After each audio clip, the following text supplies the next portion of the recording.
Iowa State, Kansas State. The matchup everyone has been waiting for all offseason is coming down the pipe, and we have to break down the Wildcats because Iowa State could be up against some tough competition here. We're talking about it today on this very special Locked On Cyclones, Locked On Kansas State crossover.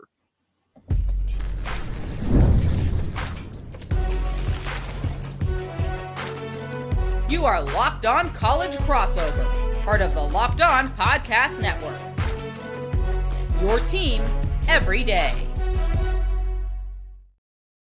Welcome in, ladies and gentlemen, to this Locked On crossover between Locked On Cyclones and Locked On Kansas State. I am the Locked On Cyclones host, Nick Marvitz, and joining me today is Christian Rao from Locked On Kansas State to help me break down this Farmageddon matchup that I know everybody has circled on their calendars, 11 a.m. Central. I believe it's 5 p.m. local time.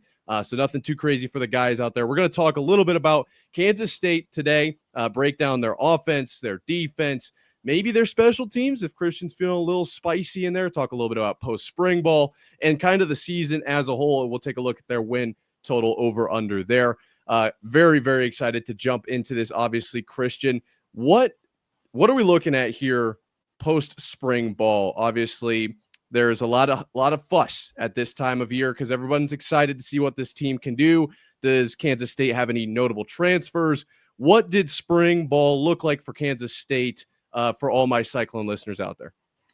Yeah, well, spring ball was short. There's only 10 practices during the spring for Kansas State because they focused more on the strength and conditioning side, and they added a couple extra weeks on that side. And it seems like it worked out because now Avery Johnson, the quarterback of the team, is in the 24-mile-an-hour club. You talk about the team as a whole gained over 700 pounds of muscle, according to Kansas State sports social media. I mean, that's a huge number that you talk about.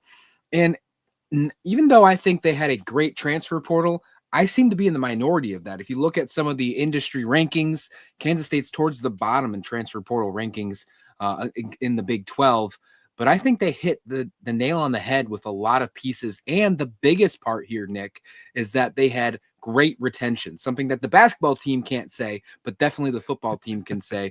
And they didn't lose anyone of utter importance, if you will. So a lot of things to be excited about personally. And I think with the fact that this industry rankings ranking them so low, it's almost like they have this weird chip on their shoulder heading into Dublin, which might make it a little dangerous for Iowa State. Well, let's not get too crazy, but I will say, obviously, drawing a parallel here, Iowa State kind of in the same boat as far as transfer portal, kind of towards the bottom of the Big 12. A lot of retention feels to me for Iowa State like we maybe filled a few holes we needed to, but we didn't have that many to kind of fill. Now, when you look at the Big 12 as a whole, there are some big recruiting, transfer portal numbers, and they can be kind of scary. Are you kind of in the same boat that I am, where it's like, well, I'm not too worried about what the transfer portal numbers are because we didn't need that? Is Kansas State going to be able to roll off of last year and kind of, plug those few guys in where they need to, but mostly be right back where they left off? Yeah, to be completely honest, with this 105 roster limit that was looming for quite some time, it looks like that's not going to happen. I was really nervous about that because I thought we were going to lose some dudes, some actual dudes on this roster, because I believe that there is a really deep roster of Kansas State, especially with the transfer portal additions. And look, I'm not buying much stock in some of these industry rankings as well, putting Kansas State and in your opinion as well, or your thoughts as well, if Iowa State so low in these portal rankings. It's just because we didn't pick up these sexy names or didn't spend enough of NIL money. You're seeing like Texas Tech towards the top, and Texas Tech really hasn't done anything in this conference to even prove for those reasons to be up there, but they spent a lot of money. So I feel like those industry rankings are maybe a little skewed, if you will. It's going to matter on the field, and I think Kansas State's going to take care of business this year. Well, that's what matters, right? What happens between the lines. And so let's kind of pivot away from the post-spring ball and focus in on one side of the ball, the defense. Defense wins championships. Kansas State last year, not a championship team. I guess Iowa State wasn't either, but we were in the game. I will say that. What is Kansas State defense all about? What is kind of on the docket here? As far as players, concepts, as far as like mentality, what does K-State defense look like ahead of 2025? Yeah, if I had to pick one major storyline for the Kansas State defense, it would be trying to reload the secondary, because you lost 2 NFL draft picks in Jacob Parrish and Marcus Siegel, who are now playing in the NFL, getting drafted.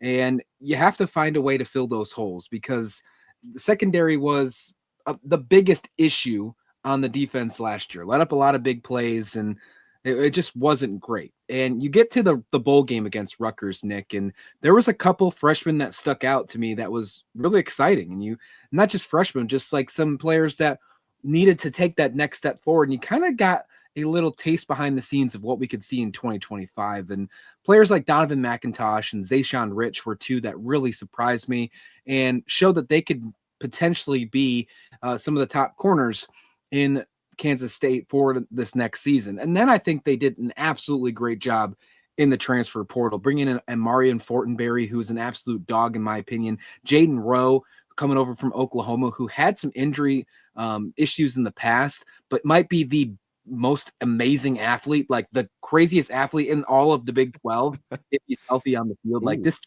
is an absolute unit. And like, we hear the cornerback coach and the linebacker coaches fighting over this guy getting to what position he's going to be. Sounds like he's going to be a corner. So that's a really good thing. 6'1", 225 is what they're showing on the roster. I think he's a little bigger than that, to be honest with you, but he's an absolute stud. But the secondary is going to be the biggest thing that I pay attention to right away. And when you look at, week 0 against Iowa State, it's going to be a big test. And although there's the concern that we talked about in yesterday's episode about the wide receiver core of Iowa State, can they step up and be what they were last year? I think it's still going to be a good challenge of Rocco Beck. Can they shut down Rocco Beck in the new wide receiver core of Iowa State? And if they can, I like their chances for the rest of the season. It's a good test right off the bat. So secondary is my major concern.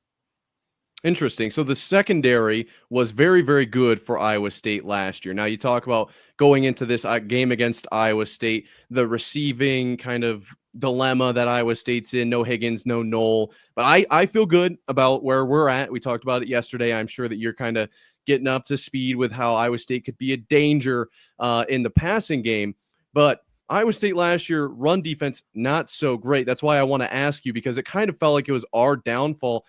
If the secondary can lock down Iowa State, which that's a big if. Okay, let's make that very clear to all my Cyclone listeners out there.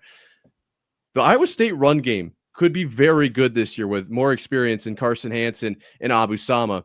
Can the defensive line and linebackers step up for Kansas State? Is that an area where they're just really strong, so you didn't really need to talk about it? Or is that an area where that's going to kind of be where games are won and lost?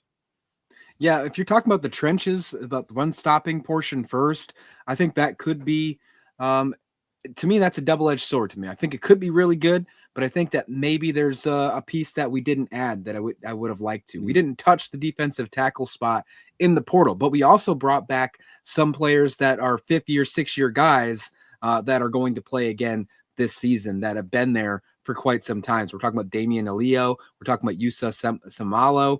We're talking about those guys. And if I mispronounce their names, I'm sorry. It's definitely always tough doing that. But I mean, this is 6'2", 300 pounds. We're talking 6'3", 330 pounds. These are some big dudes up there. So if they can make that next step forward, or really just show what they've done in the past, to me, I'm okay with that. I would like to see the defensive front get a little bit more than what we had last year. So I know I'm really talking a lot of concerns here right off the bat, but I guess I'm just expecting a lot from this defense, because I think that they added a lot in the portal and there's a lot to be excited about. And speaking what to be excited about, I think the linebacking core is going to be absolutely electric. And I know you talked about it on yesterday's show, how you're excited about the linebackers on Iowa State. Sounds like we're almost in the same boat. This is going to be almost, dare I say, are we going to be at a coin flip for this game? Like, who wins the coin toss is going to be like who win the game. Either way, I really like what they've done in the transfer portal, bringing in guys like Ralph Ortiz, who's coming from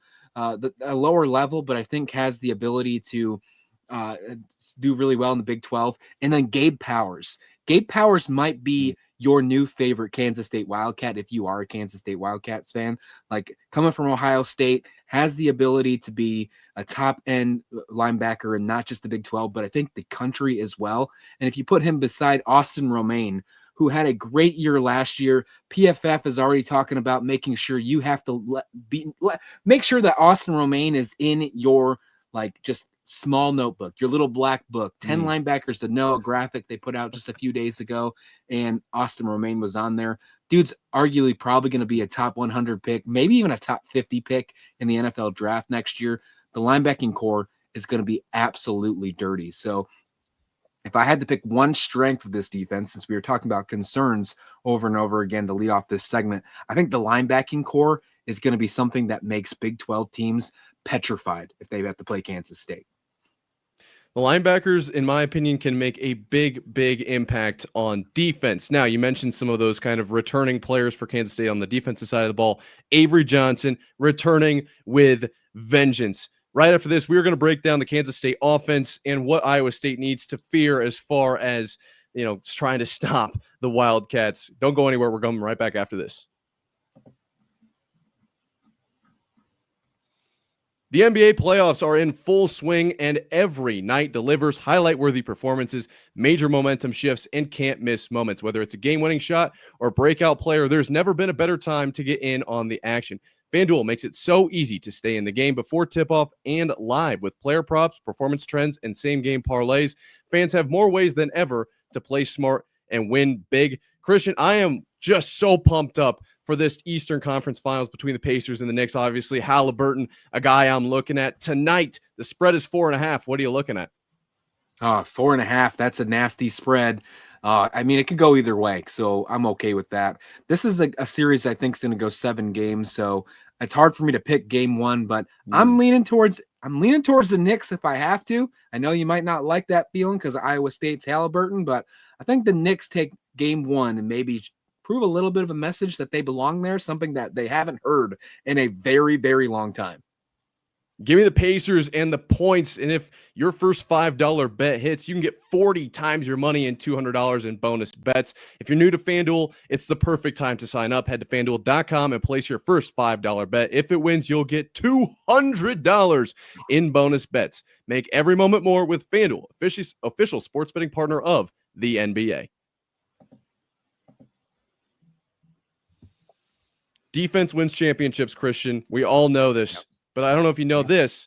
You have to score points to win the game. You have to score at least 1 point or else. Yeah, it's news breaking. I know we are breaking news here at this Locked On College crossover between Locked On Cyclones and Locked On Kansas State. Be sure to hit subscribe down below. We're having a little battle. Who can get more subscribers, Cyclones or Kansas State? That'll be the winner of this game, I'm sure. Let's take a look into this Kansas State offense, okay?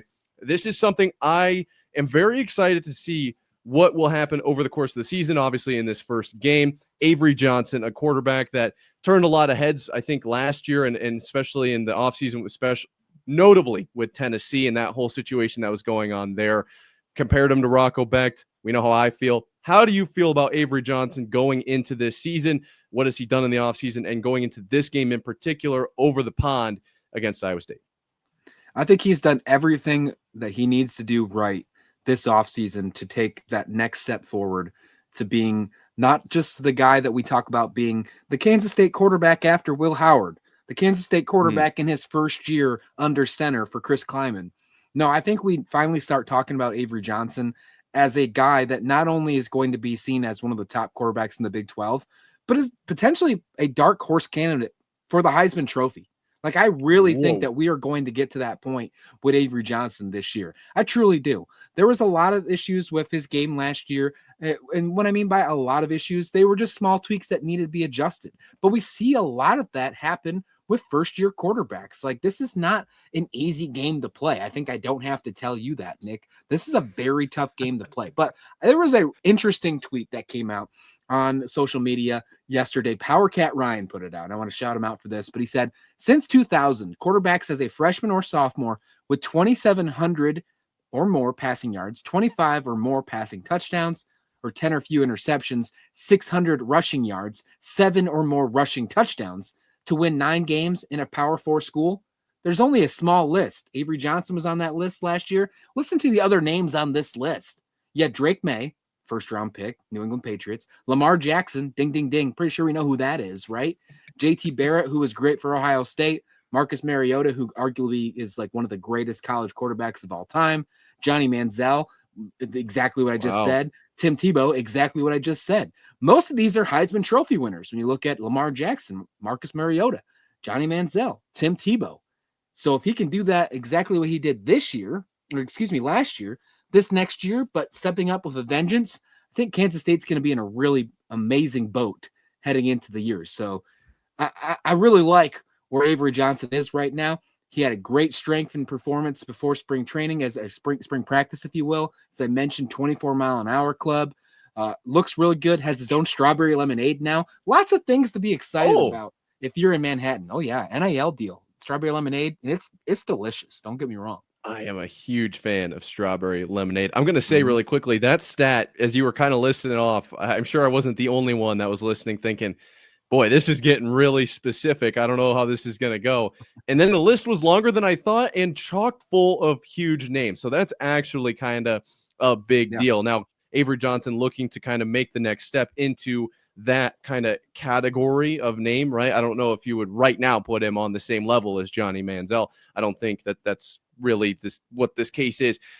But is there a guy from Kansas State this year, outside of Avery Johnson, because we've talked about how he could become that, who could do that, kind of step into that next level, kind of that everyone, when they look at Kansas State, we're looking at this guy. Is it a wide receiver? Is it a running back who's going to make a bunch of plays this year? What is it for Kansas State, this X factor, if you will? You asked me yesterday. I want to know, who am I supposed to be looking out for? What number am I circling ahead of this game?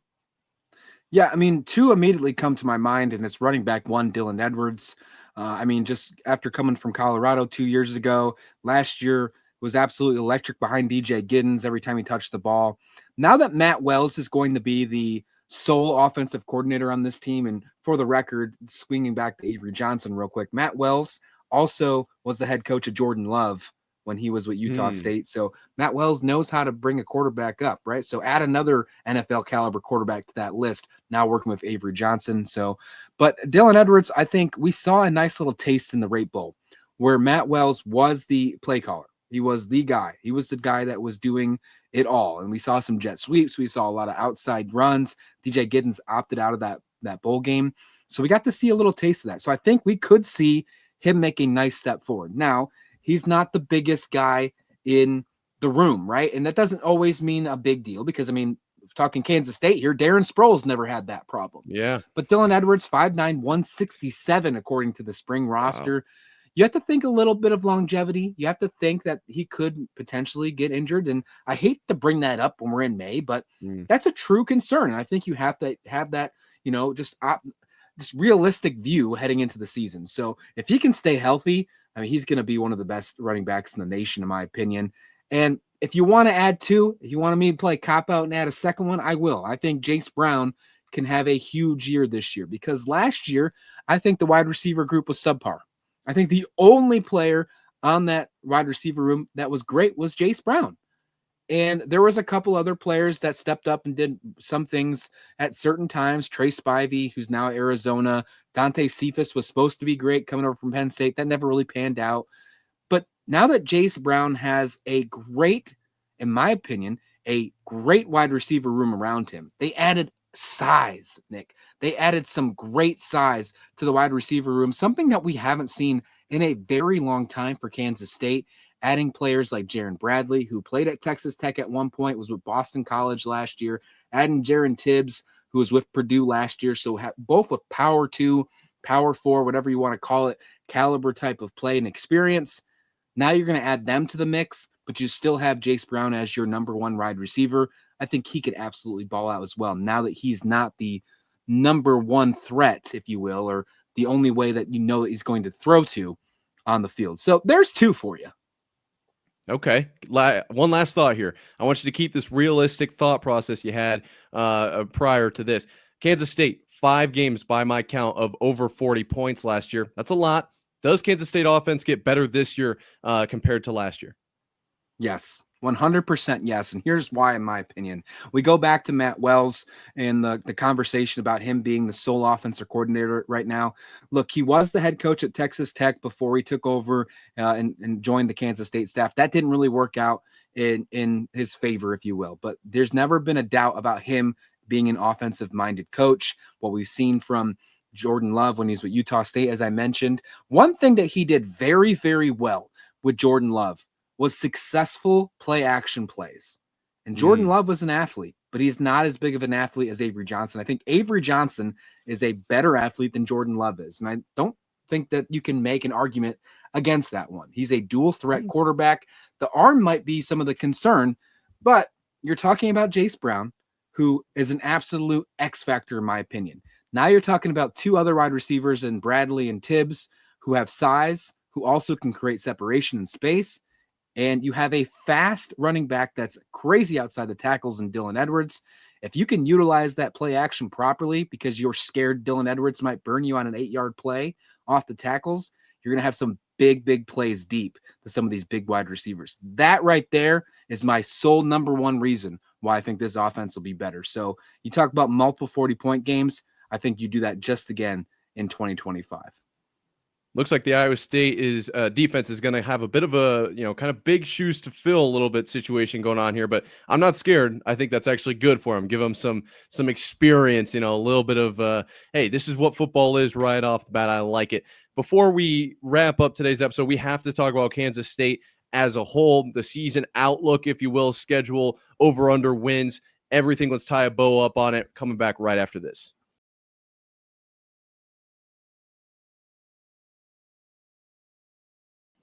Kansas State offense, we just talked about it. Apparently going to be the best in the Big 12. I think if you ask Christian Rao, that's something he might say. I don't know if I would agree with that. I think I'd probably take Iowa State. You like strawberry lemonade. We'll get you over to the bright side sooner or later, okay? Let's start with the strawberry lemonade. Next thing you know, I'm going to send you a lavender t-shirt. Yeah. What color strawberries? Oh, let's not talk about colors. Yellow, Iowa State red and yellow. Let's not even talk about colors. Cyclone alert. Here we go. Hang on. You are here. We're talking about colors here. Iowa State doesn't even use their own colors. What are you talking about? All right. We don't know. We don't need to go off the rails here. You don't want to get me started on that. You're listening to a Locked On College crossover between Locked On Cyclones and Locked On Kansas State as we kind of wrap up this little 3-day stretch of breaking down this Farmageddon game. It's been a lot of fun. Let's take a look at, obviously, we've done Kansas State's defense, their offense, this whole team. Now let's take a bigger picture here and take a look at their season. You talked about, I think it was yesterday or definitely on Monday, Kansas State starting the season so hot. I have them at 7-1. I'm not the best at counting, so if I'm off a little bit, please forgive me. Then they don't finish the season quite as good, for lack of better words. I've got them at 1-3 outside of the Rate Bowl. Obviously, they did beat Rutgers, and that's worth something because Iowa State beat Miami, and I put value in that, so I'll give K-State that. But to finish the regular season, bit of a downhill situation there. What is Kansas State looking to do this season? Obviously, you're going to want to win games. I get that, but not a great kind of end to last season. How are they feeling ahead of this Farmageddon matchup? Yeah, 2 8-4 seasons in a row after starting last year, as you mentioned, 7-1. You had your math right. Congratulations. Ames Education's doing wonders for you. But what the Houston game, just the wheels fell off. I mean, there's not a better term. The wheels fell off at the Houston game. And I don't know if they've just put so much stock in after beating Kansas, or there was some injuries that happened in the Colorado game. I think Avery Johnson never was the same after the Colorado game. I don't have an answer, and I'm not really looking for an excuse either, but there obviously something that went wrong when the wheels fell off in the Houston game. Obviously, they lost to Arizona State as well. Arizona State was a good team last year. I mean, they made it to the college football playoffs. They should have won another game against Texas as well in that college football playoffs. And then Farmageddon, which, although it was a 29-21 game, Iowa State kind of took it to Kansas State. I think that score is a little actually nicer to Kansas State than what it looks like, than what it actually was. It looks nicer on paper. The Rate Bowl, though, because I was down. I was down heading into the bowl game, starting 7-1. It's like, man, this is very unfortunate because this is a team I thought would be battling with Dr. Pepper, battling for the Big 12 championship, getting ready to go, potentially being in the 12-team playoff. And then they fell off. But my optimistic views came back after the Rate Bowl because they struggled early in the game, and they had to come back and win that game 44-41. It was a great comeback led by Avery Johnson, led by Dylan Edwards, who had 196 rushing yards on the ground. Just a nice taste of what you could expect when him being running back one. So that's where the momentum to me kind of brought itself back. And then they had a fantastic recruiting class. They added the top recruit in program history with Lincoln Cure, tight end, who's going to be an absolute unit, in my opinion. Tight end room, which we didn't talk about, might be one of the best tight end rooms in the country. They were top in red zone touchdowns in the country last year, and they really brought everybody back for the most part, plus adding in Lincoln Cure.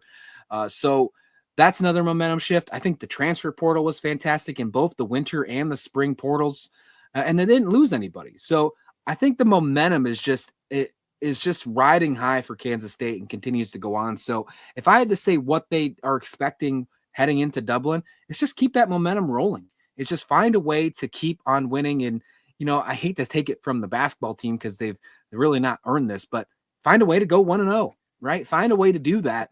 And if you can do that, then you're in a really good position. I spoke with Drake Toll on Locked On Big 12 the other day, and he asked me the question between Iowa State and Kansas State: is their season over if they lose in week 0? And I don't think that's an answer for either of us. I don't think that is the case. If one of us lose a game, even if one of us lose 50-6, I don't think the season's over for either of us. Still a lot of games to play. But it obviously sets you up in a really good position. Momentum is a thing in college sports. I know some people like to say it's not. It absolutely is. Oh. And if you can win that first game, especially when everyone in the world is watching, not just the nation, the universe, it's a standalone game, the first game in college football season for 2025. It's Rocco Beck versus Avery Johnson. It's a conference game, Farmageddon on full display. You got to find a way to win that As it game. should be.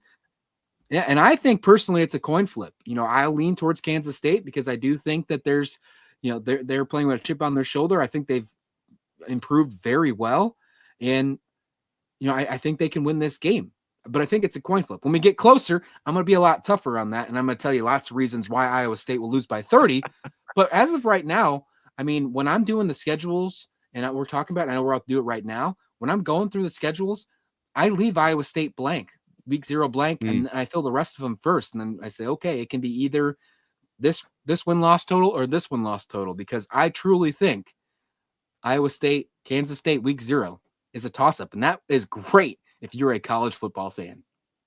It is. It's going to be an unbelievable game, just as it feels like Farmageddon is every year. You mentioned how many people are going to be watching. What about Georgia Tech last year? I think everybody watched that. That was electric. And you mentioned momentum, just the vibes of the locker room coming off a huge win in Dublin. You get to go overseas, you go play a rival, it's a conference game, all juices are high. Like, you want to win that game. You absolutely do. But I agree. I don't think it's the end of the world if you lose. Now, let's take a look at Kansas State's schedule here before we wrap things up.